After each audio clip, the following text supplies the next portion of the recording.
आप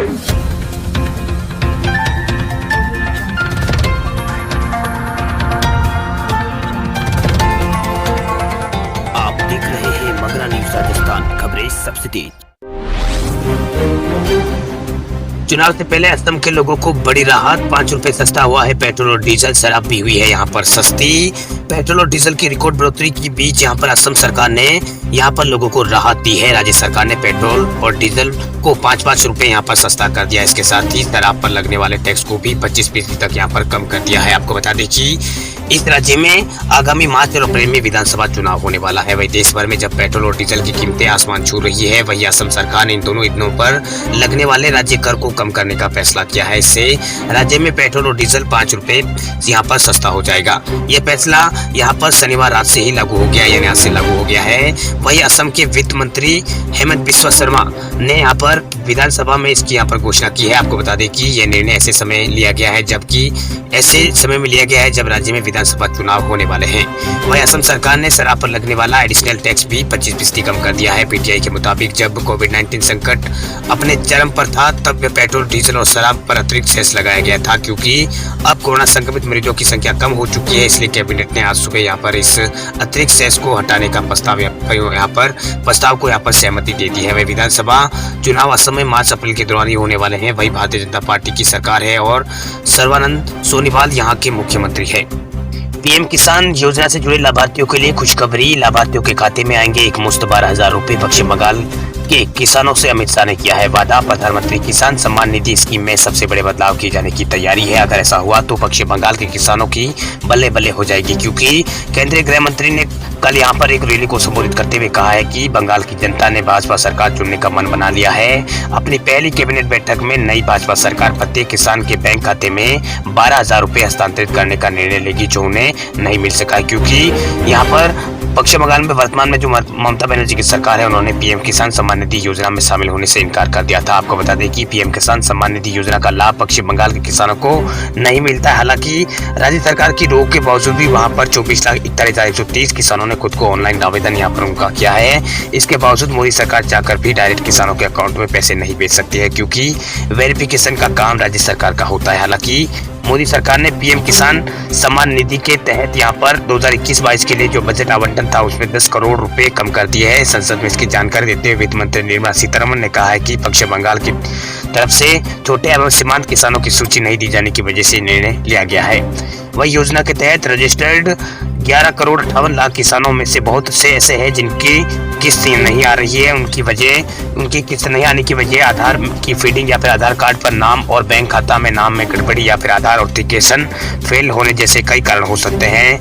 आप चाहे तो इन कारणों का घर बैठे ही बहुत आसानी से पता लगा सकते हैं। आप पीएम किसान पोर्टल पर जाकर पूरे गाँव की लिस्ट भी देख सकते हैं। यहाँ आपको पता चल जाएगा कि किन किन लोगों के खाते में पैसे आ रहे हैं, किन किन को कितनी किस्त मिल रही है और किसके खेत में क्या गड़बड़ी, किसके खाते में क्या गड़बड़ी है। ये सब आप वहाँ पर ऑनलाइन pmkisan.gov.in इस वेबसाइट पर जाकर आप चेक कर सकते हैं। केंद्रीय कर्मचारियों के लिए खुशखबरी। पेंशन के नियमों में किए गए हैं बड़े बदलाव। अब दिव्यांग सदस्य को भी जीवन भर मिलेगी पेंशन। सरकारी कर्मचारियों की मौत के बाद परिवार पेंशन से जुड़े नियमों में अहम बदलाव सरकार की ओर से किया गया है। केंद्र सरकार ने सरकारी कर्मचारियों की मौत के बाद परिवार पेंशन से जुड़े नियमों में बदलाव यहाँ पर किया है। नए नियमों के मुताबिक अब सरकारी कर्मचारी की मौत के बाद अगर उसके परिवार में कोई दिव्यांग सदस्य है तो उसे पेंशन के लिए अब ज्यादा भागदौड़ नहीं करनी पड़ेगी। वह जीवन भर यहाँ पर पेंशन पाने का हकदार होगा। इस संबंध में केंद्रीय मंत्री जितेंद्र सिंह ने जानकारी दी है। उन्होंने बताया है कि तमाम विचार विमर्श के बाद मोदी सरकार ने पेंशन नियमों में बदलाव यहाँ पर किए हैं। कार्मिक राज्य मंत्री जितेंद्र सिंह ने कहा है कि मोदी सरकार के इस फैसले से उन हजारों लोगों को राहत मिलेगी जो माता पिता के निधन के बाद बहुत दिक्कतों में जी रहे हैं। वही बदलाव में क्या कुछ होगा उसके बारे में हम आपको बताते हैं। दिव्यांग आश्रितों को नए नियमों के अनुसार जीवन भर पेंशन मिलेगी। दिव्यांग आश्रितों को बहुत जल्द ही नए नियमों के मुताबिक पेंशन मिलना यहाँ पर शुरू हो जाएगी। वही केंद्रीय सिविल सेवा पेंशन अधिनियम 1972 के अनुसार किसी भी सरकारी कर्मचारियों के आश्रित परिवारों के कुल कर्मचारियों के अंतिम वेतन से ज्यादा तो उन्हें पेंशन यहाँ पर नहीं मिलेगी। अगर उनके घर में जो रहते हैं उनकी अगर कर्मचारी की अंतिम वेतन से अगर ज्यादा उनके यहाँ पर आय है तो उन्हें यहाँ पर पेंशन नहीं दी जाएगी। अगर आश्रित परिवार की कुल आय कर्मचारी के अंतिम वेतन से 30% से कम है तो यहाँ पर मृतक आश्रितों को जीवन भर पेंशन पाने का अधिकार होगा। वही बदलाव से पहले नियमों के मुताबिक सरकारी कर्मचारियों की मौत के बाद उसकी सिर्फ पत्नी को यहाँ पर पेंशन का प्रावधान था। परिवार के किसी सदस्यों को और दूसरे सदस्यों को पेंशन नहीं दी जाती थी। अगर पीड़ित के घर में बच्चा है तो इनमें से कोई अगर मानसिक या शारीरिक रूप से सक्षम नहीं है तो उसे किसी तरह का कोई पेंशन देने का प्रावधान नहीं था। पश्चिम बंगाल राज्य में 9वीं से 12वीं तक के लिए खुले हैं 11 महीने बाद स्कूल। महामारी कोरोना के कारण 11 महीने बंद रहने के बाद पश्चिम बंगाल राज्य के अंदर 9वीं से लगाकर 12वीं कक्षा तक के लिए स्कूल यहाँ पर शुक्रवार से खुल गए हैं। सभी स्कूलों को कोविड-19 प्रोटोकॉल का यहाँ पर कड़ाई से पालन करना होगा। वहीं कोरोना महामारी संक्रमण फैलने के कारण सरकार ने यहाँ पर मार्च 2020 में ही यहाँ पर पूरे राज्य में स्कूलों को बंद करने का फैसला किया था। प्रशासन ने स्कूल प्रबंधन से कहा है कि नए मामलों में वृद्धि को रोकने के लिए कोविड-19 दिशा निर्देशों का कड़ाई से पालन सुनिश्चित करें।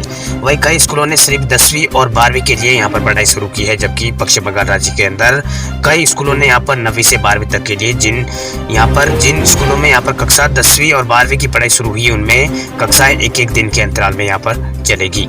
वहीं पश्चिम बंगाल के शिक्षा मंत्री ने कहा है कि 9वीं से 12वीं कक्षा तक के छात्र अब स्कूल जाकर पढ़ाई करेंगे। सरकार ने स्कूल प्रशासन से कोविड-19 प्रोटोकॉल का यहाँ पर कड़ाई से पालन करने के लिए कहा है। IRCTC ने शुरू की है आई-पे सेवा, सेकंडों में बुक कर सकेंगे रेल का टिकट। भारतीय रेलवे ने टिकट बुकिंग को बेहतर बनाने के लिए नई सुविधा शुरू की है। Indian railway tourism and catering corporation यानी IRCTC ने अपने पेमेंट गेटवे आई-पे यहाँ पर शुरू किया है। ये लाइव हो चुका है। इससे कुछ सेकंड के भीतर ही आप टिकट यहाँ पर बुक कर सकते हैं। वही इसकी एक खासियत ये भी है कि यहाँ पर इससे आप बहुत जल्द यहाँ पर टिकट बुक कर सकेंगे। वही Indian railway tourism and catering corporation ने नया पेमेंट गेटवे शुरू करने के साथ साथ वेबसाइट को भी यहाँ पर अपग्रेड किया है। IRCTC और आई-पे के जरिए टिकट तो बहुत कम समय में बुकिंग कर सकेंगे। भुगतान में लगने वाले समय में भी इससे बचत यहाँ पर होगी। इसके अलावा कोई टिकट अगर रद्द भी करता है तो उसका रिफंड यहाँ पर तुरंत आपके खाते में पहुँच जाएगा। वही IRCTC आई-पे के तहत यूजर्स अपना UPI बैंक खाता या फिर भुगतान का अन्य सुविधा साधनों को यहाँ पर डेबिट कार्ड के जरिए सिर्फ एक बार ही यहाँ पर मैंडेट इसे देना होगा। इस सुविधा में कस्टमर को अपने UPI बैंक खाते या फिर भुगतान के दूसरे साधनों को डेबिट के लिए सिर्फ एक बार ही यहाँ पर इजाज़त देनी होगी। फिर वही पेमेंट यहाँ पर इंस्ट्रूमेंट आगे के ट्रांजेक्शन के लिए यहाँ पर ऑथराइज हो जाएगा। कस्टमर टिकट बुक कैंसिल यहाँ पर टिकट अगर कैंसिल करेगा तो रिफंड तुरंत उनके खाते में यहाँ पर डेबिट हो जाएगा। वही IRCTC के मुताबिक यहाँ पर ऑटो पे सुविधा होने से टिकट बुकिंग की उच्च विश्वसनीयता यहाँ पर सुनिश्चित यहाँ पर होगी। वही IRCTC जो कि आई-पे सेवा है वो भी लाइव हो चुकी है। अभी तक ट्रेन के टिकट कैंसिल करने पर रिफंड का पैसा आने में 2 दिन का समय लग जाता था। ऐसे में यात्री रोजाना तत्काल टिकट बुक करते हैं उन्हें यहाँ पर ज़्यादा सुविधा होगी क्योंकि उनका कोई यहाँ पर पेमेंट अटकेगा नहीं। वही IRCTC का कहना है कि केंद्र सरकार के आत्मनिर्भर भारत के विजन के तहत यूजर्स इंटरफेस को यहाँ पर इसमें अपग्रेड किया गया है। मौसम को लेकर मौसम विभाग ने जारी किया है अपना पूर्वानुमान। पश्चिमी विक्षोभ सक्रिय होने के कारण देश के कई राज्यों में हो सकती है बारिश, फिर लौटेगी सर्दी। मौसम का मिजाज पलों के हिसाब से बदलता है। पिछले 2 दिनों से उत्तर भारत के कई राज्यों में दिन के तापमान में बढ़ोतरी हुई है, जिससे दिन में तो लोगों को यहाँ पर गर्मी का एहसास होने लगा है। यानी दिन में लोग अपना भारी भरकम स्वेटर उतारने लगे थे, लेकिन सुबह शाम यहाँ पर ठंड ने लोगों को परेशान किया हुआ है। लेकिन एक बार फिर पश्चिमी विक्षोभ सक्रिय होने की वजह से मौसम में तब्दीली देखने को मिल सकती है।